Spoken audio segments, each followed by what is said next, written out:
Bonjour à tous, je suis la fille aux plantes. Aujourd'hui, je souhaitais partager avec vous sur ma chaîne YouTube mon remède pour aider à affronter le virus du coronavirus ou la grippe avec des plantes qui poussent autour de chez nous pour que le plus de personnes aient accès à ce remède. Il faut savoir que je vais vous expliquer les propriétés des plantes, mais que vous pouvez à tout moment changer une plante par une autre qui a les mêmes propriétés et dont vous savez qu'elle ne vous mettra pas en danger. Il faut savoir avant de commencer que je suis ni médecin, ni pharmacien, que si votre état ne s'améliore pas, contactez votre médecin traitant, appelez le SAMU. Alors avant tout, il faut savoir que le meilleur moyen d'affronter un virus, c'est d'avoir un bon système immunitaire, et il faut savoir que ceci ne se fait pas du jour au lendemain. Il n'est jamais trop tard pour s'y mettre, donc avoir un bon système immunitaire. Comment on fait? Ça consiste en quoi? En un, on s'alimente le plus sainement possible. Ça, on l'entend un peu partout, mais c'est primordial car la nourriture est notre essence.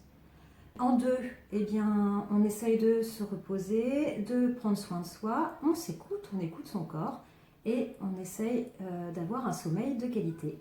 Et le 3, pour avoir un bon système immunitaire, c'est d'essayer de bannir, je dis bien essayer car c'est pas facile dans nos vies occidentales, de bannir le stress de nos vies. Lors d'une épidémie virale comme la grippe ou le corona, les poumons deviennent un site d'affection important car pour se répliquer, le virus doit pénétrer nos cellules et dans ce cas-ci, les cellules de nos poumons.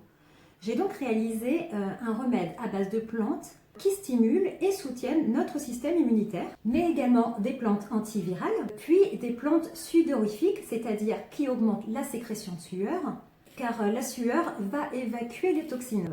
Et puis également des plantes expectorantes, c'est-à-dire qui évacuent les sécrétions bronchiques et protègent notre système respiratoire. Le remède se compose donc de plusieurs plantes, dont le sureau noir, Sambucus nigra en latin, à partir de ses fleurs et de ses baies. Car alors les fleurs sont riches en flavonoïdes, c'est-à-dire qu'elles sont sudorifiques et dépuratives. Elles soutiennent la fièvre, mais sans la stopper. N'oublions pas que lors d'une épidémie de coronavirus, il ne faut surtout pas stopper la fièvre, donc pas d'anti-inflammatoire. Par contre, on peut la soutenir à partir de plantes comme ceci, ou en imposant des gants qu'on aura mouillés à température corporelle. Les baies du sureau noir qu'on retrouve souvent dans les sirops de grenadine sont immunostimulantes, c'est-à-dire qu'elles viennent soutenir notre système immunitaire. Ensuite, l'Achillée millefeuille ou Achillea millefolium, qui elle aussi est sudorifique. Elle est contre-indiquée chez les personnes allergiques aux astéracées, chez les enfants et les femmes enceintes, et chez les personnes qui prennent des fluidifiants sanguins. Voilà, c'est Achillée millefeuille. Nous avons l'armoise commune ou Artemisia qui est déjà en état sec. Donc je disais Artemisia vulgaris qui est tonique, fébrifuge et qui aide à lutter contre la fièvre. Elle est surtout à éviter pendant la grossesse. Pour soutenir mes bronches, je me suis tournée vers la mauve, Malva sylvestris.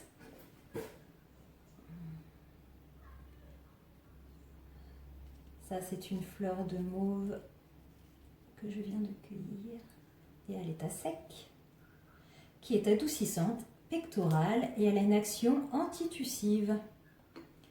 Et du thym frais, le Thymus vulgaris, qui en plus d'être antitussif et tonique, est aussi antiseptique. Ça c'est toutes les plantes. Comment je fais? Je mélange le tout. Je mets une bonne pincée de l'artémisia, des baies de sureau noir, un petit bouquet de fleurs de sureau noir, des mauves, du thym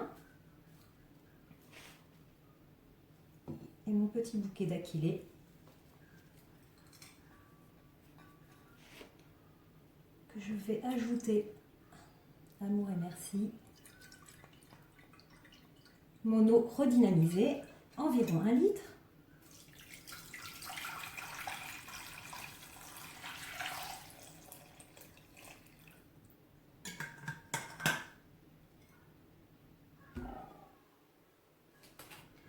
je vais mettre à bouillir. Dès que l'eau sera frémissante, j'éteins et je laisse infuser minimum 15 à 20 minutes.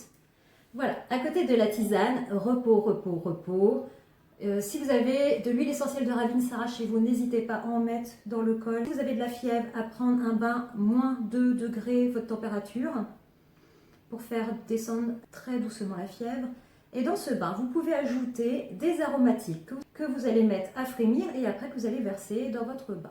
Je vous souhaite à tous de bien prendre soin de vous, prendre soin des autres, vous abonner à ma chaîne pour recevoir les prochaines vidéos et à me retrouver sur Facebook à La Fille aux Plantes. Prenez soin de vous.